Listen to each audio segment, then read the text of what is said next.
అందరికీ నమస్కారం। ఈరోజు గౌరవ మాజీ మంత్రివర్యులు కేటీఆర్ గారు గద్వాల పర్యటన చేస్తున్నారని తెలుస్తూ ఉంది। చాలా విచిత్రం అనిపిస్తూ ఉంది।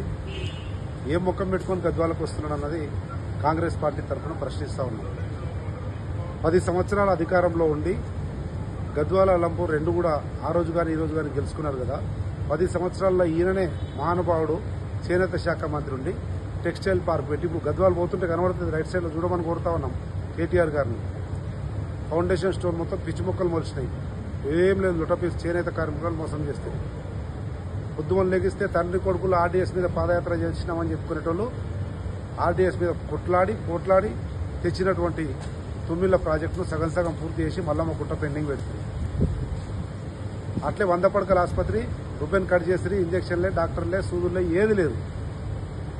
మున్సిపల్ శాఖ మంత్రిగా 4 మున్సిపాలిటీలకు ఇన్ని కోట్లు అన్ని కోట్లు అని తండ్రి కొడుకులు అనౌన్స్ చేసి ₹1 రాలేదు, లొటపీస్ అయింది। ఈ రకంగా ఏది కూడా చేయకుండా మళ్ళీ మొన్న ఎన్నికల్లో మాయమాటలు చెప్పి కులం పేరు మీద మతం పేరు మీద చిచ్చు పెట్టి గెలిచారు కదా। ఇప్పుడు మళ్ళీ వస్తున్నావు, ఏం ముఖం పెట్టుకొని వస్తావు? అదే 10 సంవత్సరాలు మీరు ఏంది ఈరోజు రేవంత్ రెడ్డి గారి నాయకత్వంలోని ప్రజాపాలన వడివడిగా అడుగులేస్తూ 100 పడకల ఆసుపత్రి ఓపెన్ చేసినాం। అలంపూర్ నియోజకవర్గ ప్రజలందరూ కూడా సల్లంగా ఆరోగ్యాన్ని కాపాడుకుంటున్నారు।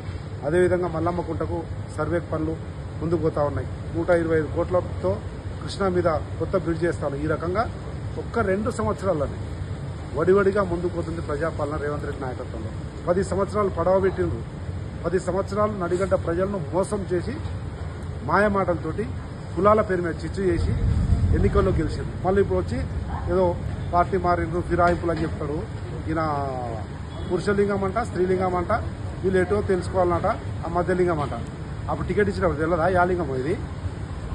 ఆ రోజు నేను ఎమ్మెల్యే ఉన్నప్పుడు, పార్టీ విప్పుగా ఉన్నప్పుడు మా కాంగ్రెస్ పార్టీ నుంచి 15 మంది టీడీపీ నుంచి డిఫెక్ట్ అయిన రోజు నీవు నీ నాయన అడ్డగోలుగా రాజ్యాంగాన్ని ప్రజాస్వామ్యాన్ని మొత్తం కాలరాసి తీసుకొని పోయి మెర్జీ చేసుకున్నాడు। ఏమైంది అప్పుడు? స్త్రీలింగాలు పురుషలింగాలు కనిపిలే, రాజ్యాంగం కనిపిలే, సుప్రీంకోర్టు కనిపిలే। ఈరోజు సుపనాతి మాటలు మాట్లాడుతున్నాం। నేనే పిటిషనర్, నేనే సుప్రీంకోర్టు దాకా పోయినా। ఆ రోజు లేదు, ఈరోజు ఎక్కడైంది? రాజకీయాన్ని మీరు చేస్తేనేమో సంసారం, మేము వేరేలు చేస్తే వ్యభిచారం। రాజకీయాన్ని వ్యభిచారంగా మార్చిందే మీరు మళ్ళీ ఈరోజు సుపనాతి మాటలు మాట్లాడుతున్నాం। అందుకని నడిగడ్డకు వచ్చే నైతిక అర్హత లేదు కేటీఆర్ గారికి।